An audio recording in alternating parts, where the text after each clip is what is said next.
Hi there, geometry. Today we are talking about surface area and volumes of spheres, which will build off of what we talked about last week, which was the circumference and area of circles. So first off, we need the equation for the surface area of a sphere. We've got our sphere right here, shaped like a ball or the earth. We've got the radius. So the surface area of a sphere is 4 pi times the radius squared. The volume of a sphere is 4 divided by 3 pi r cubed. All these are multiplied by one another.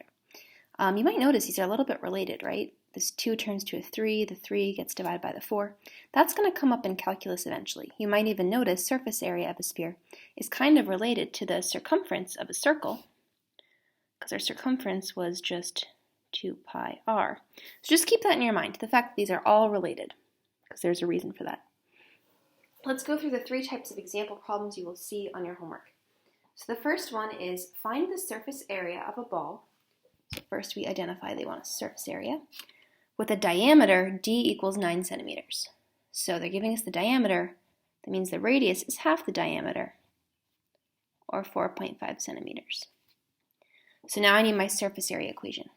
Surface area of a sphere is 4 pi r squared, which in this case is 4 pi times 4.5 centimeters squared. 4.5 squared is 20.25, so we get 4 pi times 20.25 centimeters squared, because now the centimeters are squared because it's inside those parentheses. Then our final answer, we do 4 times 20.25, so we get 81. We get 81 pi centimeters squared. Just leave the answer in terms of pi. It is much neater that way, because remember, pi is that irrational repeating number, 3.14, it goes on forever. All right, let's see the second type. We've got the volume of a sphere. So the first one we're given the radius, the second one we're given the diameter. So we use our volume of a sphere equation. Volume of a sphere is 4 over 3 pi r cubed. In this case, the radius is 2. So it's 4 over 3 pi times 2 units, all cubed. Well, 2 cubed is 8. Units cubed is units cubed. So we get 4 over 3 pi, 8 units cubed, and then we can do 4 times 8. We get 32 all over 3 pi units cubed, and we will just leave it like that. It's neater than making it a decimal because dividing something by 3 makes it 0.333 repeating, or 0.666, or 0.999 repeating. So it's better just to leave it like that, since 32 is not evenly divisible by 3. The second one, we're given the diameter. The diameter is this whole thing. The radius is half of it. That means the radius is 3 inches. And now we just solve like we did before. So volume of our sphere is 4/3 pi r cubed. In this case, radius is 3, equals 4/3 pi, 3 inches cubed.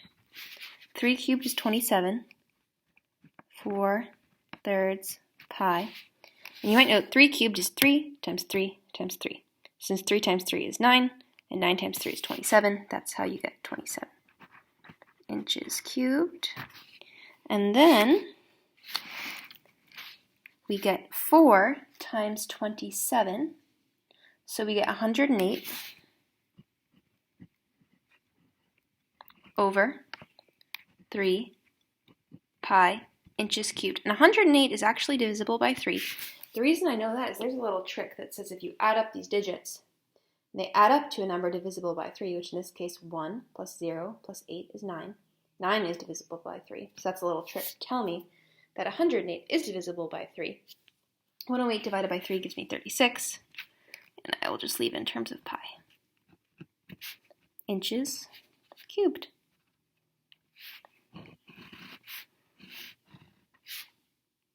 All right, the last type problem is a bit of a challenge. So we are given the sphere. It has a volume of 80 feet cubed. We want to find the surface area to the nearest whole number. So first we're going to use the volume to find the radius, and then we'll use the radius to find the surface area. So first we remember that volume of a sphere is 4/3 pi r cubed. And in this case we don't know r, but we do know the volume, 80 feet cubed. So what this means is now I have an equation with one unknown, r. I now must solve for it. So I will multiply both sides of my equation by, here, rewrite it down here. Get rid of the units just for now. I'll multiply both sides of the equation by 3/4 pi. Because what that does is the 4's cancel out. This pi is really in the numerator. It's not in the denominator. That's why I put it in the denominator over here so it cancels. That's how I got r by itself over here. And then I need to evaluate. 8 times 3 is 240. You might know 8 times 3 is 24. Add a 0. Over 4 pi. 240 divided by 4 is 60. So we're left with 60 divided by pi. Now we have r cubed equals 60 over pi. My last step is I must cube root both sides. Very similar to a square root, but with a cube. So r is the cube root of 60 over pi. Same thing as 60 over pi to the 1/3 if you prefer to type it in your calculator that way. And when you end up doing that, you should get 89.8, but you round that up to 90 because it said to the nearest whole number. So 90 in radius is measured in, oh, I'm sorry, that's the surface area. Skip a step. Okay, for radius, we end up getting 2.673. Then we take the radius and we need to plug that into the surface area equation to find that. Let's start a new page for that one. So I remember that radius is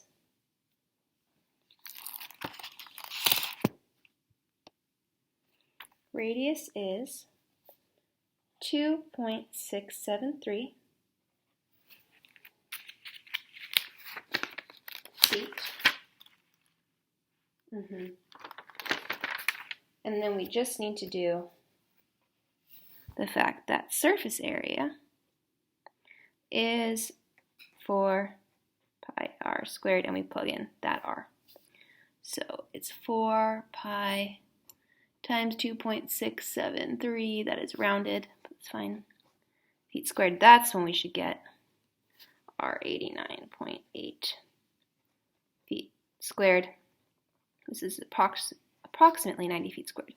Now the reason I did plug in the pi there is that it said to the nearest whole foot squared. So that's how I knew it didn't want me to use the pi in the answer.